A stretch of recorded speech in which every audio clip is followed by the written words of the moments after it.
And happy Tuesday to the world out there. We're doing a special early Tuesday edition of the Seahawks FanTable Thanksgiving. podcast. It's Thanksgiving. It's a Thanksgiving hashtag edition because we got Turkey Day coming up, and we just had a Monday night game that I think all of us want to forget, and this is our therapy edition. So, with me is Dr. Ross and Dr. Zeb. Doctors, welcome to the podcast. I concur. No. This Monday night game. This is one of the first primetime games that I remember losing. I mean, I know we've lost like one. It's been a while since we lost a Monday night game, but we lost, I think, a Sunday night game last year late in Green Bay. This season, it's the fourth loss by one score. This time, the Seahawks actually had a chance to tie the game with a late field goal, but it falls a yard short, literally. I saw a photo on Twitter. It was a picture of the kick, and it was literally like less than a foot off the crossbar. So we really needed some extra yardage on there. Not only did we lose, but Seahawks lose their rookie cornerback to the concussion protocol. So Brian Maxo, who just got signed off of the street, he ends up playing a ton. Wunder-veteran Dwight Freeney got released. Russ, you had some comments that I know you were going to share about that. Questionable challenges, questionable play calls, time management dooms the Seahawks, and they lose playoff positioning and a chance for the NFC West. So, that's the therapy session, guys. I'm glad that you could join us. They blew a lot, man. They didn't just blow all those like tangible things. Like you blew sort of like your mystique of the hometown or home field advantage. Obviously, one game doesn't destroy the whole primetime thing, but it was kind of, when you two in a row at home, you lose. You lose like the Monday Night Football when that's traditionally your thing. You gave up so much. You gave up so much mystique on the defense. You gave up so much. Oh man, you just gave up so much in that game. The other crazy thing is, I think we're gonna look back at that game and go like, I don't think the Seahawks are done kind of thing. I'm still holding hope that they can be sort of like the Patriots-esque and kind of reload and keep going. But I think we may look back at that game as sort of like the death knell of like that original Pete Carroll crew. That's kind of like first game without Sherman and Cam, maybe done, and Russell did the fourth quarter magic but came up a little short. And maybe that's just that 7 years some of those people have been together, and maybe it's time to properly reload. Could be an overreaction, but it could just be a sign of where we're at. what's your initial overreaction, Seb? Where were you after the game? Like, how'd you feel? We'll talk about how we kind of want to talk about the loss, but just how did you feel? I was okay. I don't know. I'm all right with that. With the amount of injuries, losing Sherman, Cam, I already felt like it was a likely loss just because of those things. You know what I mean? So to actually see them put up the fight they did and have the offense play as good as it did. Not that it was amazing, but it was good enough. It should have been good enough to win. If we could have made a few extra stops here or there, and avoided a couple of mistakes. But I don't know. I'm kind of at peace with this season because of the injury situation. I just don't. Anything good that happens from here is going to be a welcome surprise. I just feel like losing Sherm, losing Cam, that might just be too much to overcome. So I'm still optimistic, but I'm not expecting anything amazing. So. Russ, what about you? So, one of the topics that I wanted to talk about is this team cursed? And my thoughts on it was kind of like what you're saying, Zeb, is those injuries they're just like season killers. They did so much, and they're such big impacts to the team. And this team is just not built in the same way. There's definitely that late magic. And, I didn't think that they were going to get the ball back to even attempt a field goal, let alone get that third down stop, because they'd been so bad on third down all game long. So when they got that sack, I was juiced. I thought, oh, Russell was in magic again. And, he got them within field goal range. I mean, 52 yards at that end zone. Apparently, it's a 50-50 ball. So, but I just, yeah. I mean, I'm not quite sure. Ross, what about you? Can I ask a question? I mean, people keep talking about. I mean, like obviously losing Cam Sherman like hurts a lot, but like, there's how many Pro Bowl players are still playing? You still have Earl Thomas out there. You still have Bobby Wagner. There's still Sheldon Richardson out there. You still have Bennett out there. You have Frank Clark, who wasn't necessarily an All-Pro player last year, was he? But he had 11 sacks last year. I mean, pretty damn close. I mean, how many Pro Bowl players does our scheme need to work then? And it wasn't like when Sherman went out and when Cam Chancellor went out, they were just replaced by nobodies. You know, they were replaced by another, you know, a safety who had starting job offers, was a starter for 2 years in Tampa Bay, who had to be convinced to play with us because he wanted to start and had lots of starting opportunities because he's a good, strong safety. And then playing at the other corners, we had, you know, Jeremy Lane, who could have been a Houston Texan. I mean, like, they gave up stuff for him. And we had Byron Maxwell, who knows the system, and he can still play in this league. I don't know, man. Like, if your system to win needs you to have like 11 All Pros on your team, then maybe you're not playing the most efficient system. Yeah, no, that's a really good question. But that actually kind of leads us directly into topic number one: is how do you divide the responsibility of this loss? Zeb, if you were to portion out how much responsibility of this loss it falls to, where would you start like divvying out like blame cards? I would have to say that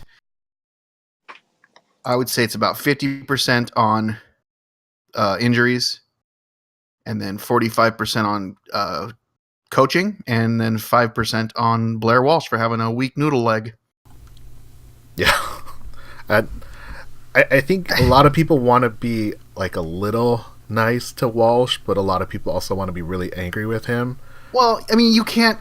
We've been watching football long enough to know that you can't blame your kicker for a loss. Like, you need to do better than that as a team, right? Like, right. If you can't get touchdowns and you're always settling for field goals, it's going to bite you eventually. And we've kind of been at that point for a while, right? Right. But in this particular situation, like, you just know that he tried to just hit. He needed it to be straight, so he didn't put as much on it as he probably could have to be safe, and he was too safe, and it was short.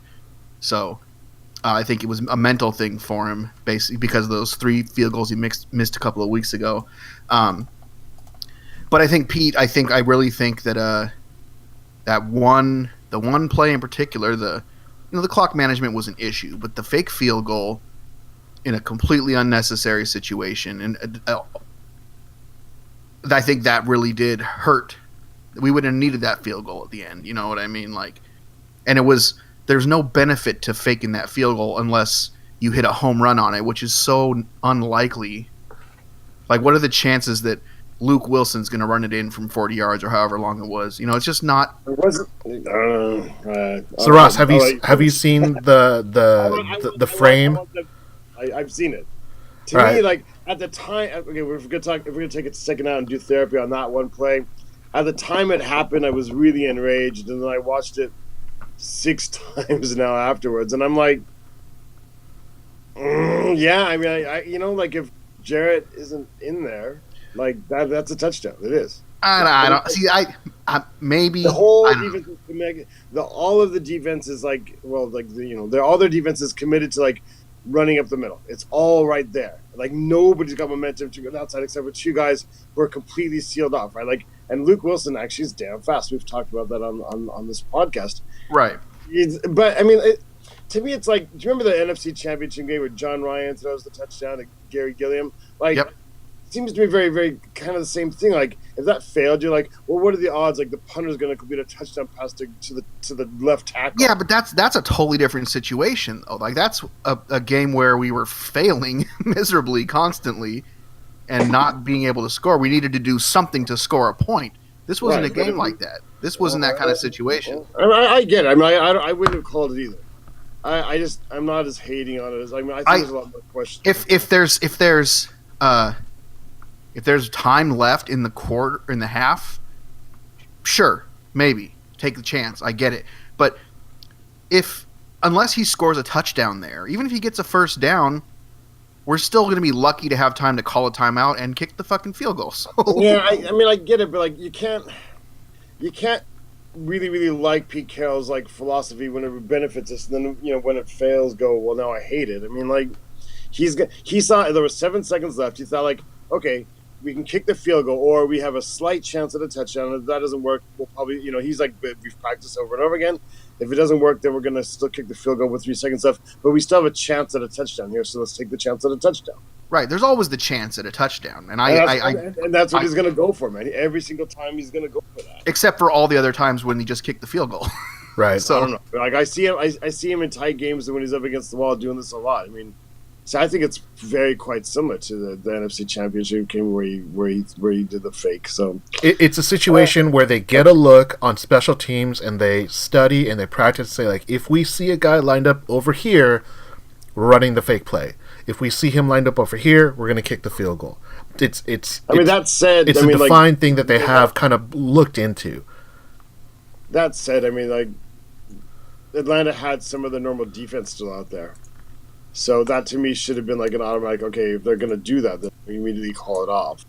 But I see what they were. I mean, I get it. I feel like I understand the reasoning behind it, and we've used that reasoning before where it's automatic if we get the look we want. Right. But I think situationally, it's just the worst. It's just a bad place to do it. It's almost the thing that it's almost the thing that if you're ahead, run that play. If you're behind, the risk of getting 0 points versus 3 points versus 7 points, I think you have to take the points. Like the thing that's really sad is this Atlanta team, for whatever reason, Seattle always always leaves points on the board, and it has bit them so hard. They lose by a field goal in 2012 in the wild card game, or in the divisional round, because they opt not to kick a field goal at the end of the first half. They end up losing by 1 point or whatever. Like I think it was like 2 points. In the NFC Championship in that divisional game. They have kind of this history, especially with this team that they're familiar with for whatever reason. Ross, where do you divide the responsibility of this loss? I've been fighting with myself about this. I think I put 70% on coaching, 20% on sort of, how can I say, it's not bad luck, but sort of probability, statistical, like with the certain traits that Russell Wilson has or Pete Carroll has or the team has in general, that lots of times comes, that works out for us. But there's a bit of a risk to it, and it just seems like a lot of those things came back to bite us in this particular game. I mean, like Pete Carroll, for example, will always listen to us, particularly his star players that he's learned to trust. And so most of the time, he's going to listen when Doug Baldwin comes off and says, "Hey, every single time we line up like this, the cornerback covers me this way, and I can take it long." Or, and he trusts those judgments from Baldwin, and he's learned it. And Doug Baldwin is usually accurate with things. And this time, Doug came back to the sidelines and said, "I caught the ball." And he clearly didn't, but Pete trusted him, and so he bet. So most of the time that works out for us. It benefits us, but this game it didn't. And like we just talked about the aggressive call there and here, and I don't know. I mean, I don't really know where to. I put some of the blame on Russell Wilson. How much of that remaining 10% is Russell? Most, because first of all, awful interception to start the game, and all of a sudden you're down 14-0. He's the one who dropped the fumble that got returned for a touchdown. And if it was any other quarterback, we talked about that. If it was a very sort of like Andrew Luck kind of first half, or whatever part of the day. And then even the last drive, I mean, we say, he got into field goal range, but come on, no, he didn't. He sort of did. And that's his, look at how much does Blair Walsh make? What does Russell Wilson make? Russell Wilson took the hugest part of the pie that he could, basically. And if you're not going to be the man, you're going to be the guy, and you're going to get all the accolades, then your job is to get to the 30-yard line, not to the 35 or 36-yard line. Don't put it on the kicker. The kicker guy comes out 4 plays a game. You're the guy.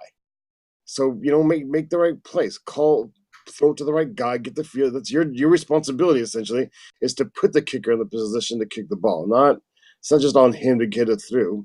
52-yarder going north in that stadium, it's less than 50% because it's overall it's like a 58%, but that's going overall. But that's the harder side to kick in, so it's probably like a 40-45% shot. It's the Jay Feely end zone of death, is what you're saying. Yeah, I mean, like Russell Wilson's. I mean, I can't point to any one thing that went wrong, but it's his responsibility, not Blair Walsh's, to move him into position. So here's an interesting note. So if you're Dan Quinn, you lose the toss. You know that Seattle's going to defer, give your offense a first chance. The only choice you have is which end you're going to get the ball in the first and second half. My bet is that he knew which side he wanted to protect because he's played in the stadium. He's seen what happens to teams that play and try and kick into that end zone. It's just a guess, but that's something that I'm sure that they had talked about because all they were left with once they lost the toss was, well, we know we're going to kick into this end zone. Oh, I'm sure he did. Yeah, I mean, then you want to have that. You want to have the good. And I'm sure a lot of other coaches probably know that, but with Dan Quinn specifically, right. I kind of feel like Atlanta has our number, not because, I don't think that on paper it's an uneven or even matchup. I think it's hit and miss on both sides in certain aspects. Yeah. But it's one of those things that you have a guy who's played with Pete Carroll and knows their tendencies, and not only that, but the offensive coordinator as well in Steve Sarkisian. I think that definitely played a role. Before we go on, Ross, you said almost a majority of that 10% was Russell. Is there any other percentage that you're blaming for this loss? I mean, blame's a bit. I don't know. What percent do you say they kind of own the loss? Well, blame it may be too harsh for you. I mean, I don't want to also take away from the Atlanta Falcons. They did their job, but I mean, for example, I feel like there was like I said, I don't want to really blame the cornerbacks because they're not starting quarterbacks. They were out there doing their best job, but there was a little bit of lack of confidence on both of the pass interference plays that really, really mattered. Like, I feel like they had good coverage. They didn't really need to do what they did, right? Like, why are you mugging the dude when you're already in his pocket? You know what? You're already there. The officiating was actually really terrible, and it benefited the Seahawks probably way too many times. They gave Jimmy Brown like an extra yard and a half when he was clearly short. They flagged Earl Thomas on a late hit. They missed a helmet-to-helmet against Tyler Lockett. There are a lot of bad calls that went against both teams. So I'm not going to say they're part of the equation, but I just want to kind of note that out because I thought they were particularly terrible. Yeah, I mean, but like the PIs though, they were legit PIs. If you hold the receiver's hand out, you're going to call it. Right, and there was a PI that they had called that Paul Richardson got in the first round, and you're kind of like, oh, that's kind of a ticky-tacky call. And then on the second time they do it, like he literally gets held. I mean, at a minimum, that should have been holding. The second one is like the comeback on it. He's like, it's a purposely underthrown ball, so only he can come back and get it. And he doesn't. It's going to be the PI call, and they don't get the call. Yeah, and you can't play to get that kind of a call because if that's the kind of team you are, then you're not a good team, and I don't think that's who Seattle wants to be. I don't think necessarily they were going for the PI, but I do think like the fade with slightly underthrown, so your guy comes back, that's only he can get it. Like that's a decent call. I mean, it is a decent call, but and it's part of maybe their design, but you can't expect to always live and thrive by that because you're banking on either making the catch or the ref to give you the call, which I think it's a bad plan. Yeah, I don't know. I get what you're saying because it sets itself up well because you should be, it's instinctually you're like, oh, well, there's contact and they're clearly going for the ball, but you can't expect a ref is always going to give you a call. I mean, no, of course not. But I mean, you can also assume you're going to make some of those catches as well. Yeah, and that's one of the things that Paul Richardson just didn't have this game, which is unfortunate. If I were to divide my responsibility in this loss, I would give it 30% to all coaching phases, offense, special teams, and defense. On the offensive side, just poorly conceived plays, partly due to injury and the fact that they're rotating so many guys in the offensive line. Their wide receivers have not changed. Their running backs have been awful, and Russell Wilson has been there. But just offensively, like I didn't feel like we ever got into really good rhythm. Russell Wilson definitely had some drives that looked really great, but I never felt like, oh, hey, our offense is suddenly clicking. Like there were just moments where it stuttered, and it's really sad to say because I think that's partly on Pete Carroll. I think that's partly on Darrell Bevel and Tom Cable. But we just dig these holes, and running Eddie Lacy 3 times, he got 1 yard. So that means he had 2 negative plays and 1 play that he got positive yards, because that positive, he got a very generous first down. I don't know why they keep running him out. He's got no burst. They don't have a fullback that's going to let him kind of run up in front of him. I just don't see their thought process. With Chris Carson, he had a lot of burst. With Thomas Rawls, as bad as he has played this year, he runs with a reckless abandon. He's not patient enough to run for the holes that are there. J.D. McKissick can't run in between the tackles, yet they still give it to him inside. Mike Davis, I was actually pretty excited about when he played. Those screen passes looked amazing. He followed his blocks. He got huge chunk yards. And then, of course, he gets injured, and he's got a groin injury, and he's not going to be able to play. And I know he really wants to in this upcoming week. And then, just not having the rhythm that they need to sustain. On the defensive side, all the third downs they gave up. Until those last final drives, the Falcons were not 9 for 11 on third down conversions. And they have almost the league worst in third and long in yards given up. That's just awful.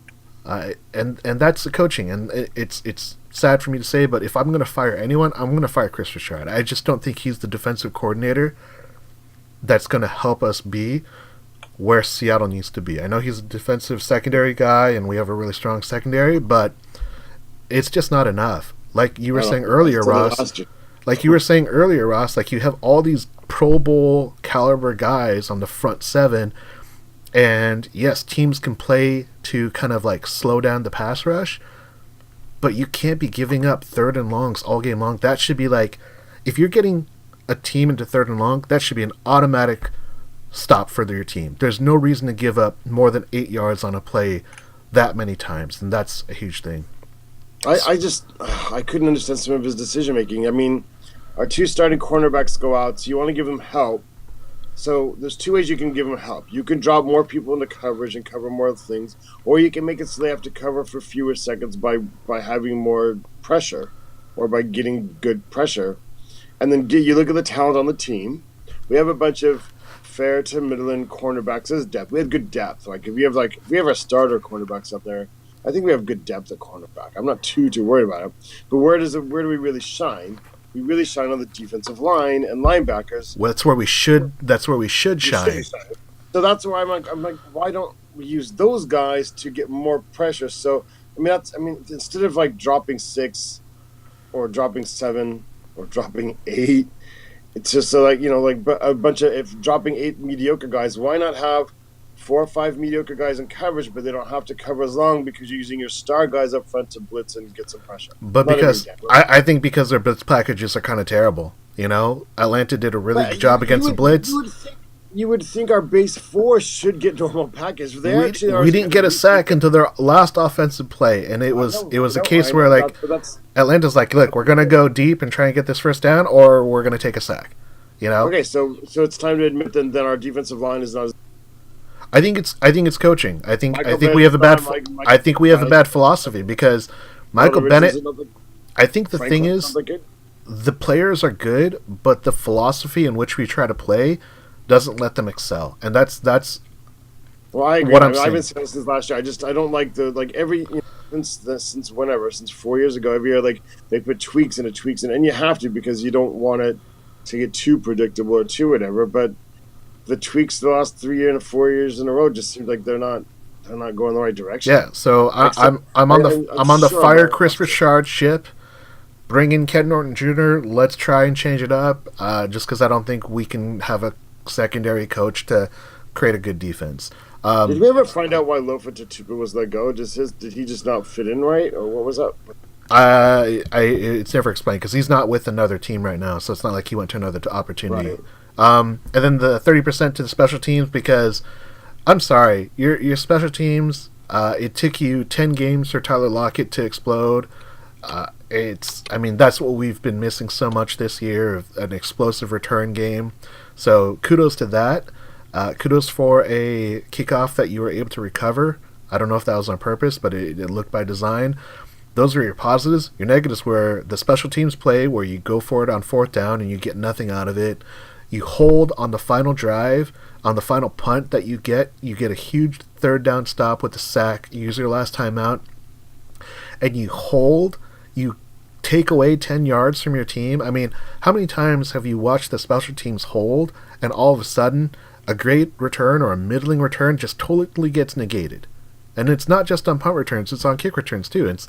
I don't know why they're so terrible. And Ross, you want to talk about this as a potential topic of, the penalties. That's a coaching aspect to some degree, especially on the offensive side and the special team side, and they continue to have these issues. I mean, so again, some of them can't be helped. There's a few weird things about the Seahawks that we have to, you're going to have some penalties. You're going to have some penalties, but false starts and holding on returns, those should be automatic. Don't do it. Like I said last week, if Fetty's false starts are because I hate to say this, if Fetty's false starts are because the coaches know he's not nimble enough to be a right tackle in the NFL, and so they have him cheating. And but that doesn't. They're willing to pay the price twice a game for it. But the thing is, like a wide receiver's false start, a tight end's the false start. Like, what are you doing, man? Yeah, and then the last 10%. The last 10%, I'm gonna say it's 10% Russell Wilson. As good of a game as he played, it was an Andrew Luck game. He put his team in a position where they had to fight back. That's 14 points that he's responsible for, that they couldn't recover. I mean, you look at the stats, they didn't have to score on 1.5 drives because, one, the interception return got them down. Bless Russell Wilson for being the guy that tackles Desmond Trufant, but he gets strip sacked and they just basically just pick it up. There's nothing there. It's an easy touchdown for them, and it's kind of like, okay, well, his knee's going to be down, his elbow's going to be down. It's like, nope, he just lost the ball. You can't expect to have a game like that and expect him to be able to overcome that. I would give him a majority of that remaining 10% because it was a bad game. As good as he looked at the end of it, you can't start that way and always expect to come back. I mean, I feel weird blaming. I mean, that's why I don't really like the blame. We're dividing responsibility. Responsibility. Because, at the same time, without Russell Wilson, none of the game happened. Right? He was our leading rusher. He made so many plays with his legs. He made so many plays with his arm. He made so many plays with his Andrew brain. Andrew Luck game, Ross. But the thing is, we can't afford it anymore. No, we can't. Back in 2014, we had all the talent in the world, and you could do whatever you wanted to and still know you were going to win. And, now we're I don't think we're a bad team. I don't think we're a great team. I think we're like a 7.5. Russell's interception was a terrible play. Yeah. Oh, my God, it was awful. But every quarterback gets sacked and fumbles now and again. That's just going to happen. Yeah. He absorbed 2 hits on that play. The second one from the blind side was what knocked that ball loose just before his booty hit the ground. Yep. I don't see how you can, if he's responsible for that, if that's something that we blame on Russell, then Blair Walsh certainly is responsible for missing that field goal. And that there's a difference between, maybe it's the same, but there's a difference between blaming and responsible. I don't blame him for what happened, but at the same time, I'm not going to deny that he's responsible for ball security in that play. I mean, that's the thing. Blair Walsh is responsible for kicking that field goal. That's his one job. But at the same time, I'm not going to blame him that he didn't make it. I mean, I'm going to. You're not going to Jim Mora him and say your job is to kick the ball, and he failed. You're not going to go that far. I mean, because he's a role player, and your stars have to win your game for you. Stars got to it's.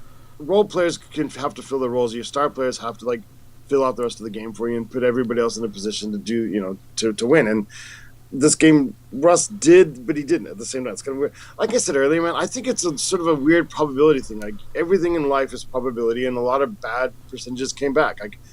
Like Zeb said, man, that's not really Russ's fault. What are the odds he's going to take 2 massive hits on one play? One's from the blind side, and the ball's going to come out.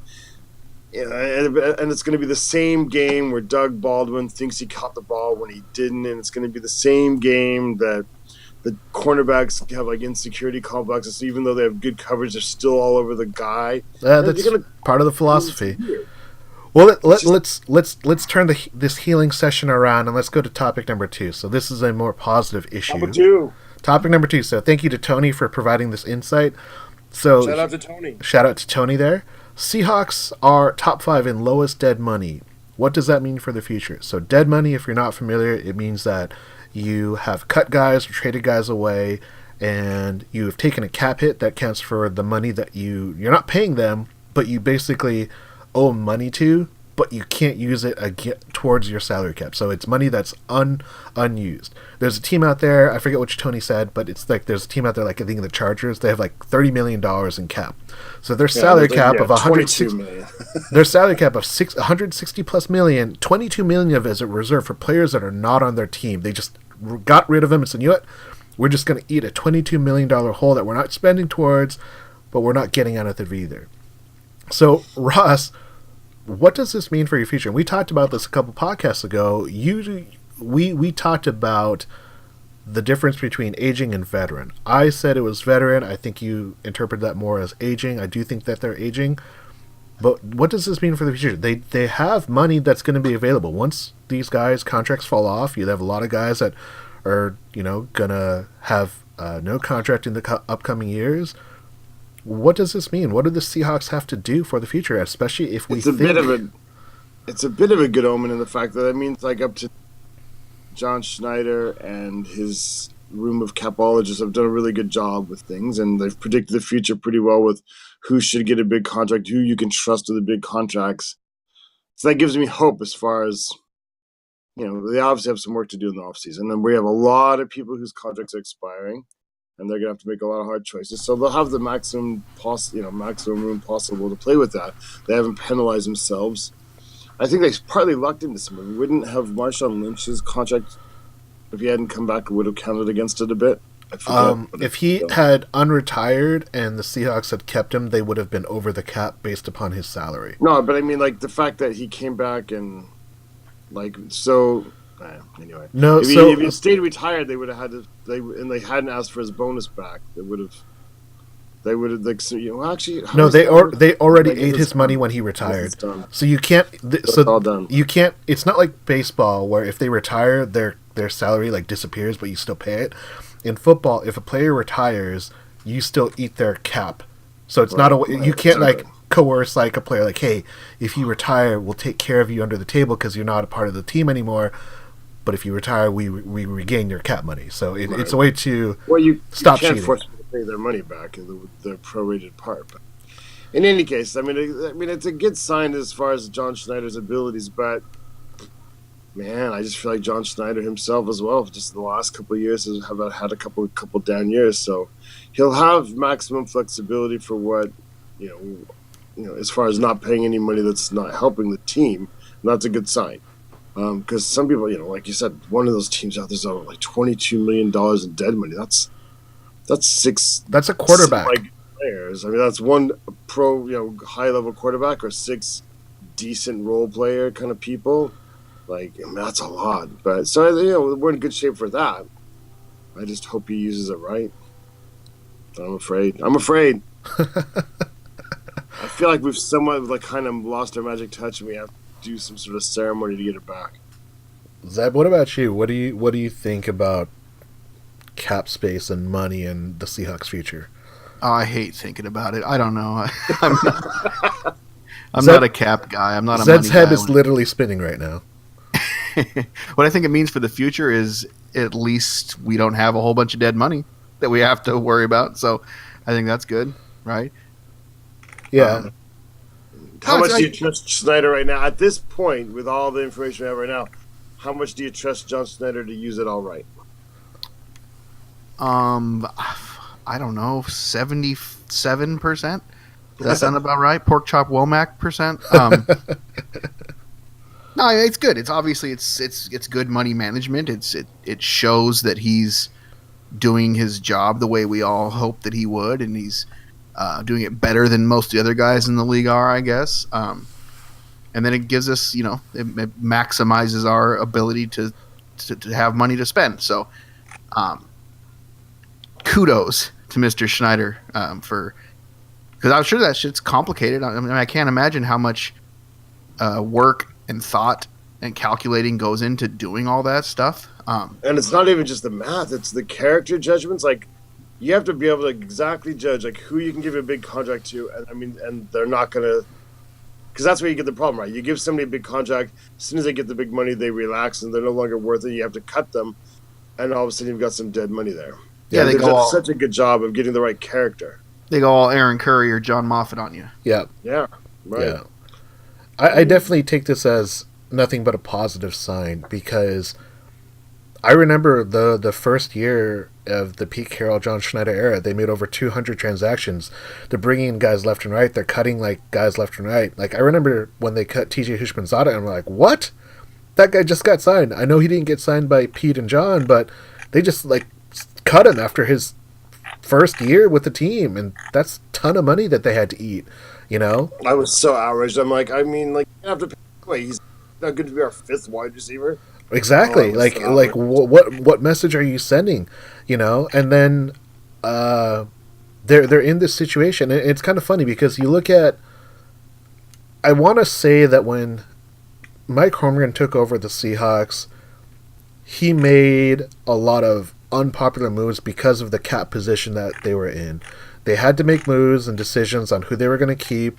That meant that they lost out on guys on the offensive line. They lost guys like Sam Adams. It's one of the guys I remember. Like, we didn't retain him.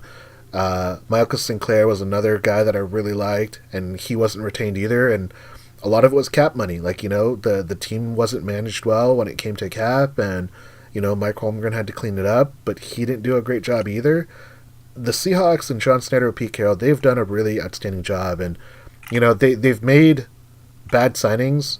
Percy Harvin's an example of one, but they were able to self-correct. They found a way to make that work, and it didn't impact them to the point that they were hurt for the future. The fact that they don't have this dead money means that once the next year starts, whatever money they have money to spend, whether that's their own guys, and I don't know if it necessarily is, because we are getting a little bit older, and you call into question of who really deserves that contract, not because of what they've done for you, but what are you going to get out of them? And that's going to be the really, really tough discussion. I mean, Ross, if you're upset that Pete and John cut TJ Hushmanzada because you don't think he's good enough to be your fifth wide receiver, what are you going to do when it comes to guys like KJ and Michael Bennett? And well, the difference is we're not going to end up paying them to play for somebody. Right? And like, it was like, who thought if he had signed with somebody else, and I think he did for a few games, we're essentially paying for that. Right. Like, you'd rather pay him to play for somebody else than even use him as your fifth wide receiver. It felt a little. I mean, now I get it, but at the time, I was not wise in the ways of the Force. So. But and you're totally true. You're not paying for them to play for someone else. But it's going to be weird when some of these guys play for other teams. I remember when Golden Tate started playing for Detroit, I was like, 15? Tate 3? Who are you? You know? But it's going to happen. Right, to be honest, but it's going to happen. It has to. As I get older, I became more and more of a fan of the team than individual players. I mean, I was in here saying last year, like, I'm not sure we should keep Cam Chancellor. And now I'm like, see? a little bit. I'm like, a little bit of... We could have got something for him last year. Yeah. I mean, we probably could have got like a third. Yeah, but then we wouldn't have Cam Chancellor, so. But we don't have Cam Chancellor. But the thing is... That could happen to anybody, though. Yeah, but the thing is, Ross, when you have Cam Chancellor, you're a much better team. Yes, you know? But if you plan your team around having Cam Chancellor, but you're not going to have Cam Chancellor, then you're doing yourself long-term a disservice. Yeah, but how can anyone account for that? You can't. How can you guess that Cam Chancellor is going to get a stinger? You look at his style of play, you can look at his age, and you can say, yeah, you can't say exactly, I bet he'll have a stinger, but you can say, you know what, that guy, I mean, you know he's got problems. I understand that you're trying to make, Ross. I understand the point you're trying to make, but that's a purely hindsight 2020 issue. No, it's not, because I said it last year. Just because you said it last year doesn't mean it's going to happen. That doesn't mean it's not. I'm just saying, like, it seemed to me like they've started to give in a little bit of sentimentality. I don't think you can say that. This is the first guy that they've ever extended twice. Yeah. I think they'd rather have the best strong safety in the game for half a season than for none of the season. I think that's what their thought process See, I is. don't. But they If he gets hurt, but they better to have him when he's there. And they signed him and they signed Bradley McDougall for right. outside of that one bad tackle. You know, he played a pretty good game. I like Bradley McDougall. I'm the one who said last week. I think you can afford to lose Cam more than some of those other guys in the LOB at this point in his career because Bradley McDougall's skill set will fill in adequately, right? Right. I'm just saying. I mean, you guys make it sound like I'm being completely mental here. I'm just saying. No, you're not mental, but I'm saying you can't. I understand what you're trying to say. You're saying you can't predict a specific injuries, but you can certainly predict certain. Again, I don't even believe in injury prone, but you could say like a guy who plays like Cam Chancellor plays, and he gets to 29 years old, and he hasn't played all games of a complete season in years. When's the last time he played? And like you're saying, like it's better to have him for 6 or 8 games rather than 0, but sort of, kind of. But then once he goes out, then all of a sudden people are going, well, there goes the season. Well, then shouldn't we have done something else? But they did do something else. They signed Bradley McDougall. Know, they were better prepared. They were looking online, and people are like, "Cam Chancellor's out. There goes our season."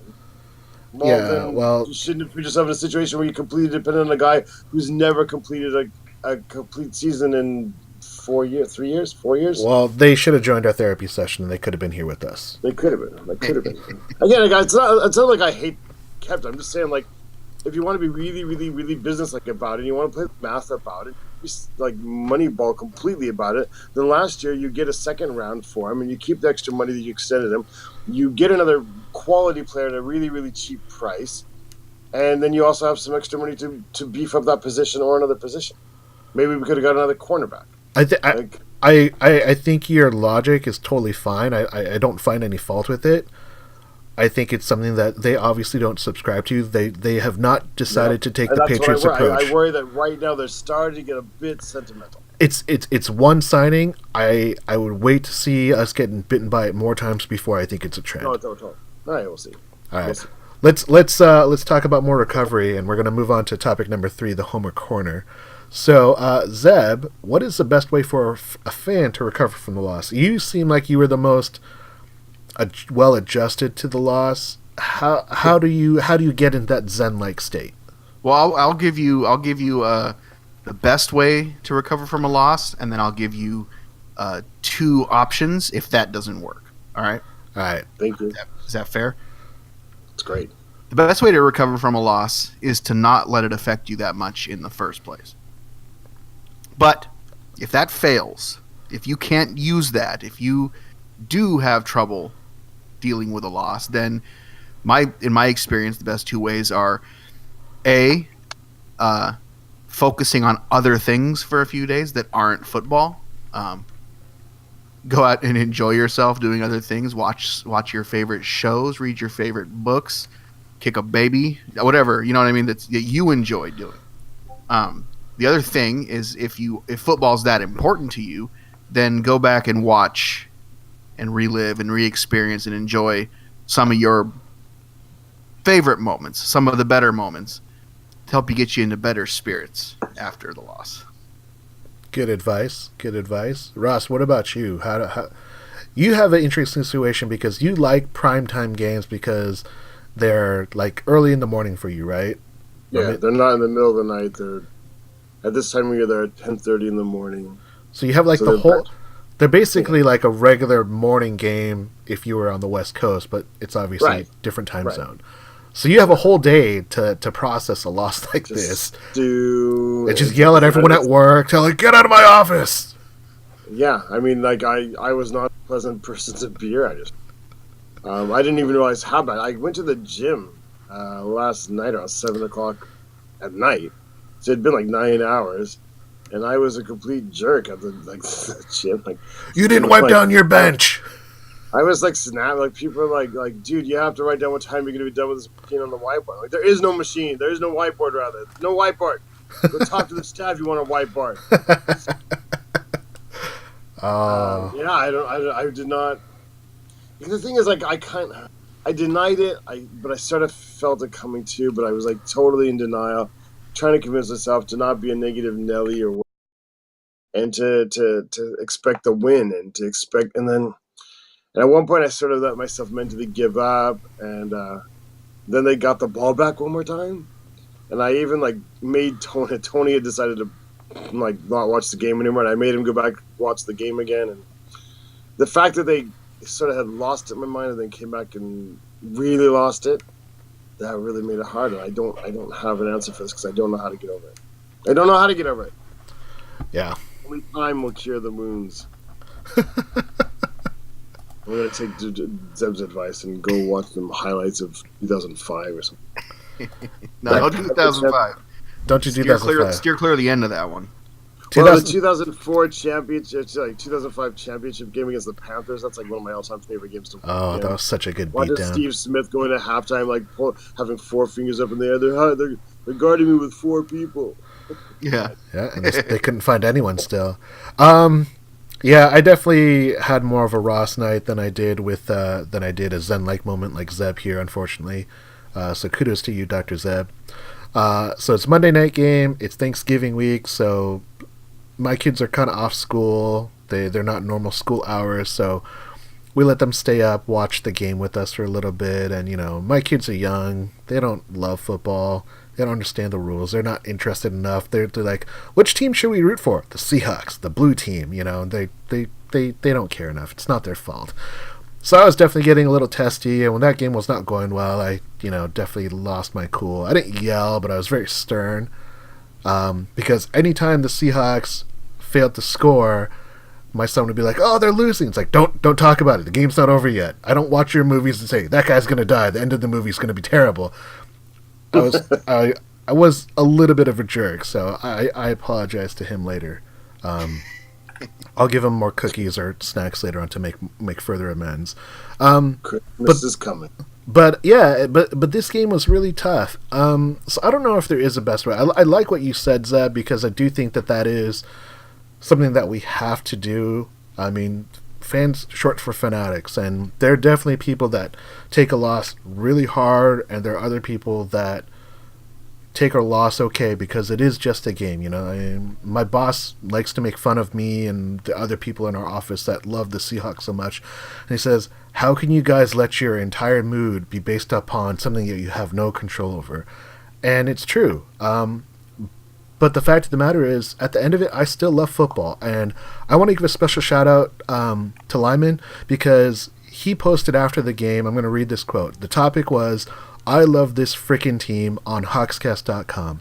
He says, and I quote, "There's just no quit in these guys. No matter how many injuries, bad breaks, bad calls, they just keep bringing it. As a fan, I can ask for no more than that. Thanks for their great game." And there are a lot of great comments, a lot of great people, responded. So that's one of the things that is always great about sports. Yes, you have the extreme highs and the extreme lows, but you're also surrounded by people that feel the same way. And there is that kind of therapy aspect of being able to kind of revel in that misery with other people, because you can dissect stuff. You can say, oh, but here was a great thing, here was a bad thing. So I think this podcast is a great example, because we were all chatting about it late Monday and saying, like, we should do a podcast tomorrow. We should do it right away, because I think that's one way for us to kind of recover. And I know that's something that not everyone has access to. So come to our website, hawkscast.com. We have a great forum, lots of great topics, lots of great posters. But I think that's what has helped me. Because there are certain aspects of social media that are just going to go crazy, going to go overblown, and they're just going to be like, our season is done. We're 6-4. We're a game out of the playoffs. We still have 6 games left. There's still a good chance for Seattle to make the playoffs. We're not contending for a 1 or 2 seed anymore. We're still in contention for the division and a wild card. So that's the way that I look at it. With a lot of games left to play, our season is not done. And the things that we could change, they're not mountain moving. They can be simpler than that. Here's one of the ways that I forced myself to kind of gain some perspective on it over the years, and that's that some of my favorite, I've probably mentioned this before too, some of my favorite memories, the most memorable Seahawks moments, came in the early and mid 90s, games that didn't matter. We're out of the playoffs. We had no shot. We maybe lost the game even. But those are the memories. Those are the ones that stick out. Those are the moments that I and joy that kind of shaped me into the fanatic that I am for this team. So when I look at that, when I think about that, and I think of 10 years from now, 15 years from now, looking back, outside of the Super Bowl victory, it's not necessarily so much about how well the team did or whether they won. It's the moments. It's the guys, just being able to think back and look back on the fact that we had all these Pro Bowl players and these personalities, these guys that were bigger than life. And those are the things that when I get, when I'm upset about a loss or about how the team's playing, those things help me to remember that ultimately, in the long run, it's not something that I should let affect my own well-being and the well-being and happiness of the people around me. So I get that, because I used to be very, very much like that as well. Like I've talked to you before, in 1986, all you do is care about how many catches did Largent get, how many yards did because you knew the team wasn't going to have a success, so you just cared about individuals on the team. But I think from now it's a little bit different. Partly let's be honest, we've been spoiled the past almost 10 years. Super spoiled. But also, those teams before, in the early 90s, they just weren't that good. There wasn't a lot of talent there, and so you knew, going in, they were, it's like being a Pittsburgh Pirate fan or something. Before the season goes, you already know you're going to lose. The Milwaukee Brewers in baseball, those fans already know before the season begins they're not going anywhere. But when I look at the team now, and people tell me that there's 10 out of 11 starters and defense have been to the Pro Bowl, and when I get told that the offense has 4 Pro Bowlers and the best tight end and one of the best quarterbacks and one of the best core wide receivers in the game, then my expectations go up a bit. And I want the players to fulfill their potential. Yes. There's nothing wrong with expecting more at this point. I get that, and I do too. I think we all do. This is a way to kind of have some perspective of the overall for it. You're you know just what I more mean? in touch with your Zen self than me, man. Yeah. you gotta pass Ross a little bit of that Zen Buddhism that he needs. I need to live in Portland. Yeah, come move over. They have good food down there. I feel like if you live in Portland, you're probably 2 steps of intensity down from living in Tokyo anyway. Yeah, that could very well be. You should switch spots for a week and see how it goes. Yeah. All right. Well, thank you, Doctors Ross and Zeb. Let's talk about topic number 4. So, topic number 4: the San Francisco 49ers. Is this a get-right game? This is our 4th divisional game. Seahawks are 3-0 in the division, so that's always a positive. It's a road game. I have a birthday party that I'm going to, so I'm actually going to miss the game live, so this might be a good time for me to let my Zen Buddhism come through. But Ross, what are your thoughts about this game? I mean, we're talking about a team that's only won one game. They beat, I don't even remember who they beat. Who did they beat?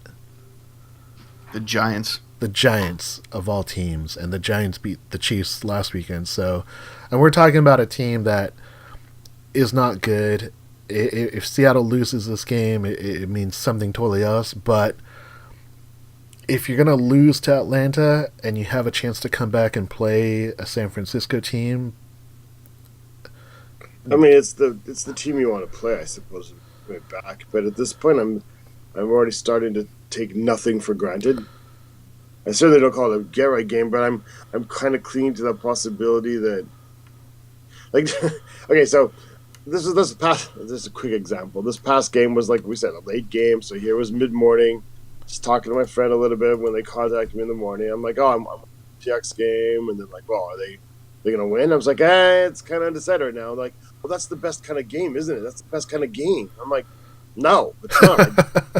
I want to be winning 56-0 right now. I don't want to have the result in question. I don't want a good game. I want to win. And so, I'd love to have one of those games against San Francisco where, by halftime, we know we're going to win 31-0 or something. But I don't think any game's going to be like that this year. And it's going to be a slog. And I'm not going to get down if they don't win by as much. They're favored by 7, apparently. And I'm not going to get down if they don't crush them. And so I don't want that type of game. I just want to win. I want to win. I want the dream of this season to be really, really successful, to continue for one more week, because I feel like the Rams are very likely to. And all of a sudden, we'd be back in NFC West first place, even though we're not feeling super awesome about ourselves at this point. Yeah. For how low we felt last night, in 6 days, we could be feeling like we're champs of the world again. Or they could squeak out a win. I mean, I don't need a big one.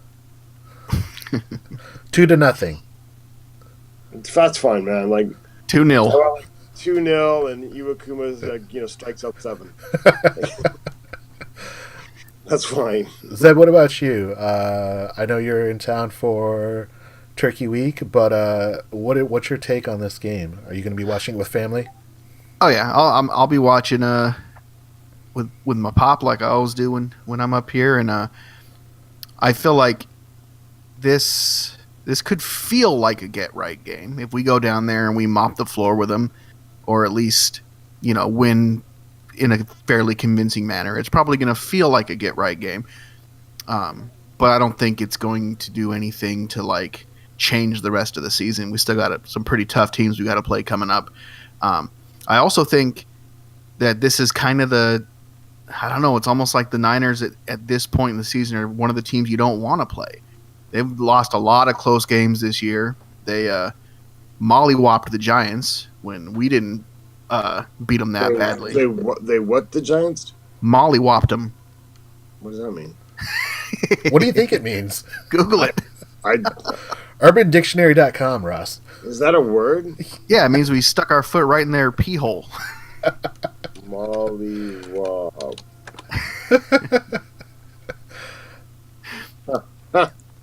But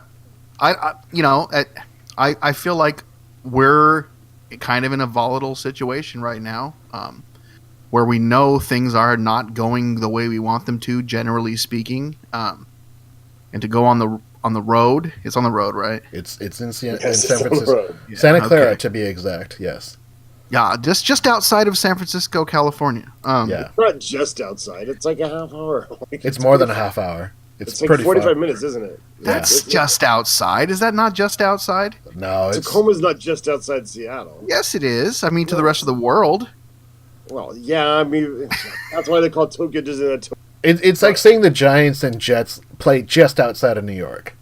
Well, they Yeah. do, don't they? They do. No, they don't play just outside of New York. They play in another state. Well, there's an imaginary line there, but Right, it's an East Coast state, which is like the equivalent of like counties in the world. yeah, they could probably jog to Philly and just have another game later that day. They definitely Probably could. used to. But yeah, I don't know. Would it surprise me if we went down there and they beat us? No, it would not surprise me. Seriously, would you not be not even like slightly like, huh? No, I mean, at this point, no, I wouldn't be surprised at all. Yeah. Yeah, I think I wouldn't be shocked, but I'd be like, wow. Because then I would doubt even my own ability. I'd be disappointed, and I think we should win, and I think we can win, and but just based on how things are going, it wouldn't surprise me if they went down there and the Niners. I feel like the Niners are going to want to take it to us. Like they hate us. They've hated us for a long time, and it wouldn't surprise me if they put together one of their better games of the season to try and beat us. Do you know if you break down their quarterback's last name, it comes out as Beat Hard, and it's like that guy got really teased in junior high and high school. So I think we're good. I don't even know who their quarterback is. I thought Garoppolo might play this game. Nah. Janine? Yeah, Jimmy Garoppolo. That'd be tight. Garoppolo action. No, their coach just said they don't want to run. I'm like, so why'd you trade for him at the deadline? It's John Lynch, rookie GM. Yeah, just like you guys saying, like, get right is probably a euphemism for you better beat this team, because there's nothing on the Niners that should scare the Seattle players, but maybe that's a problem. They're not scared enough. They aren't coached to the point where they're that dominant force. They're just trying to scrape by. They're not really winning games comfortably. They get lucky late down the stretch, and it looks like it's a blowout. But the teams are still in it just because they're not to that level where they can just like put teams away and just like run them out of the building. From a point standpoint, they've only beat the spread once at home, which is a really bad sign for a Seattle team that is favored in a lot of their games. This is the first time that Seattle wasn't favored at home since 2012, and we're talking about, from a football's perspective, that's an entire era away that they were no longer favorites, and that's what happened this last Monday night game.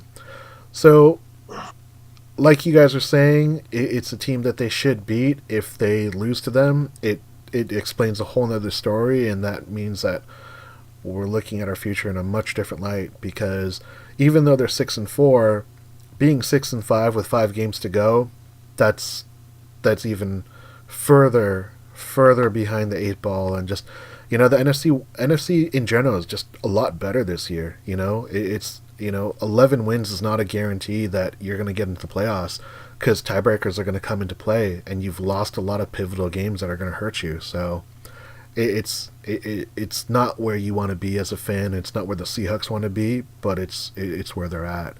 And Ross, you alluded to this when we were talking about topics of Bill Parcells used to say, "You are what your record says you are." The Seahawks are a 6-4 team, but are you afraid of them as a 6-4 team? It's kind of a team that's kind of lost its shine, and I think that's kind of the concern. Yeah, I mean, like, you lose 2 home games in a row. Not just that your record doesn't look awesome. You start wondering, what do the players feel? Because I don't really believe in momentum, but psychological confidence mattering. Yeah.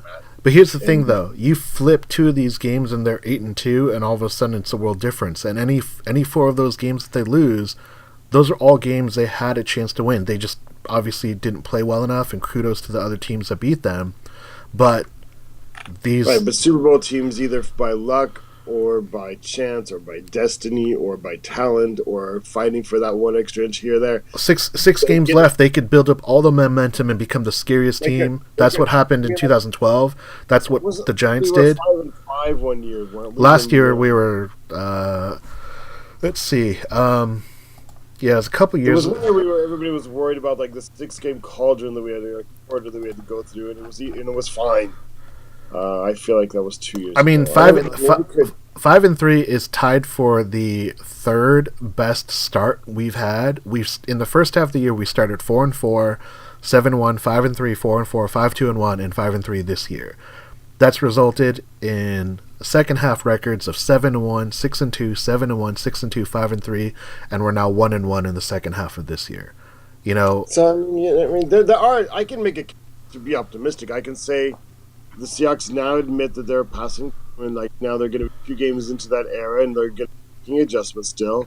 And I can say, it's going to be the second game where we're there without Sherman and Cam Chancellor, and they know what that feels like now. It's like you can only assume they're going to get better at that. Yep. You can assume, there's places for optimism. We have an easier schedule than the Rams coming up, which is still not super easy. But yeah, exactly. But I mean, like, we're gonna play the Eagles on Sunday night. That'll be an interesting game. Like that means that would mean 3 home losses this year, and that doesn't feel like a magical team to me. So who knows? Yeah. All right, let's get on to a fantasy update. So, fantasy update. Congratulations to Ross. He beat me in the fantasy league in our podcast. I did. So the current standings are in the FanTable side. I'm in 4th. Ross is in 6th, and Zeb, congratulations on the big win. You moved up to 8th. 2 in a row. On the 3-step drop side, Lior is in 2nd.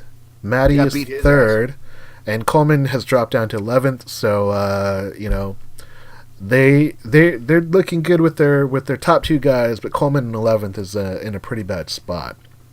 So our fantasy question for this week is: if your team is out of it, what's the best you can hope for? Spoiler, maybe there's like an end of year prize, or what are you trying to avoid? Seb, what do you think when it comes to if your team is out? And I'm not saying your team is out, I'm just saying in general, if your team were out. Because I had plenty of teams in my other leagues that I'm out. I'm out for sure. Well, for me, the best part of if your team is out is that you can not have to care anymore. You don't have to keep scouring the waiver wire every Wednesday or whatever. Yeah, but okay, so playing spoiler can be fun. It depends on who if you're in a league with a bunch of close friends, then it's totally fun to be a spoiler. But when it's all remote and you don't even know all the guys necessarily so much, it's not that big of a deal. But yeah, if you're like 3-8 or something, yeah, then you can just get out. Then you're clean. You're good to go. You can worry about next year. Sweet. So how many teams can I just worry about next year on right now? You're in 6th, bro. You might make the playoffs. In that league. Is there any other league? Well, like I said before, I'm in a bunch of leagues this year, but the 2 pay leagues, one of them I'm in 3rd place. I'm in a pay league where I'm in 3rd place. I beat Ross in that league. Yes, you I destroyed him. I am now the top scorer in that league, so suck it, everyone. Yeah, and I've strung together 2 in a row. I'm in 8th place in my other pay league. Top 6 go to the playoffs, so I'm still out of it, but I'm kind of on the ascension, I think. You're a game behind, and you're close to points scored, so you're not out of it. I need to win one more game than Bottle Bay Foresters and keep scoring more points. Yes. And I've got an easier schedule than he does coming up as well. So yeah, I don't think I can catch you. So I'm chasing Bottle Bay Foresters or Millie Rocks to get into the playoffs. Yeah, I'm feeling pretty good. I'm like right in the middle of everything. The one league that I'm not in it's because I've lost my top 2 picks, but my 3 other leagues I'm happy with it. Yeah, when you're out of it, depending on the league you're in, I was in a keeper league with Ross last year, and I was out of it really early because of injuries, and I just started making trades because it was a keeper league, saying like, okay, I'm going to give you my best guys to give one of your guys that I think I can, store on my roster for next year. So it's kind of helped me this year, but it ended up being Zeke, so he's suspended for 6 games, so he's not going to play, and I had to keep him at a really high cost. That's kind of the best you can hope for. If it's a non-keeper league, then yeah, you're just kind of out of it. You just try and be the best spoiler you can, pick up guys you don't need, and drop all your worthless guys just so like you have the higher waiver priority, and you got to take advantage of that. That's all you can really hope for. You start like picking people up, depending on the settings you. Oh yeah, pick people up, hold them for an hour, and then drop them. Yep. Keep all the reasonable guys on waivers so no one can actually play them. Yeah, or like you get, like when you hit the playoffs, just start claiming everybody on the defenses. Defenses are in short demand. Not that I would do that. All right, let's get to our predictions here. So Ross, I'm going to let you go first. Who is your winner in the Seattle-San Francisco game? What's the score? Do I have to? You have to pick a score. Seattle's going to win. At some point I will predict them to lose, but I can't predict it against the 49ers. They're going to win. I don't think they're going to just like kill them. I feel like 27-21. Okay. Zeb? Seahawks win convincingly. Let's say 34-6. That's a lot of points. I'm going to say awesome. Seattle wins. It's going to be another defensive game, as I predicted a couple times. I've been wrong on all accounts, so I'm not going to let that trend buck. I'm going to say Seattle wins 2-0. Whew. Yep. There are not going to be any more battles, guys. It's all going to be shootouts because Chris Ashar doesn't know how to use a talent. I'm fully on this new bandwagon that Sam is creating. Yeah. All right. That I babbled a bit about last year, but now it's just come to fruition. It's just more evident this year. I mean, with the defensive talent they have, they're underperforming for sure. No turnovers, 1 sack against Atlanta. Seahawks running back. Who's going to start? Thomas Rawls, who is a healthy scratch, or Eddie Lacy? Or you could go mystery running back. Going with JD. J.D. McKissick is Ross's starter. Zeb? That's my running. Yeah, I got to go with McKissick, too. Yeah. The running backs are a healthy scratch. But Mike Davis, he looked really good. I'm bummed that he has a groin injury because I would have picked him for my starter. I think he'll be back in 2 weeks, though. I don't think it's that bad. I don't think it's bad, but I mean, it's just again, the Seahawks are just kind of cursed this year. It's just a bad string of bad luck. If I have to pick between the two of them, my guess is that Lacy will get the start. even though I think he's been awful. He's just got no burst. There's just nothing about his game that's appealing. Which goes into our third prediction. Who's going to actually lead the Seahawks in rushing? Is it going to be Russell Wilson or Seahawks running back? Like as a whole. Russell Wilson? Yeah, I mean, if you're picking Seahawks running back, you might be like a gambling degenerate because I don't know anyone that's going to take that bet. Yes or no, is Jimmy Graham going to score his 8th touchdown this year on this game? Yeah, absolutely. 8th and 9th. 8th and 9th. I'm going to say no, even though he's on a couple of my fantasy teams because I predicted a 0-2 score and I can't take that back. Sorry, you got to stay consistent. I got to stay consistent. Who's going to score the safety? Bobby Wagner. Bobby Wagner is Defensive Player of the Year. And Ross, we talked about this during the game. As good as he is, Chris Richard is not putting him in the position to take advantage of his skill set. You know, he blitzes a couple times, but I'm hoping he goes like, look, it's the modern NFL anyway. We don't have amazing. We got to rush the quarterback hard, so that's how you get him from getting the long passes and just hope that our semi-okay, decent cornerbacks can hang on for a few seconds. Yeah, Lane's not that bad, is he? I mean, and Byron Maxwell to me, I mean, he had to play 59 out of 61 snaps. I thought the secondary played surprisingly well. The plays that they got beat on, those are just good throws, and those are tough passes to defend against. They're just perfect passes.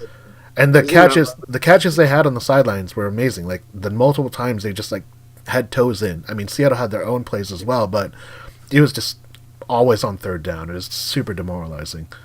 Yeah, I didn't really think that they're Sanu. I didn't know he was that good.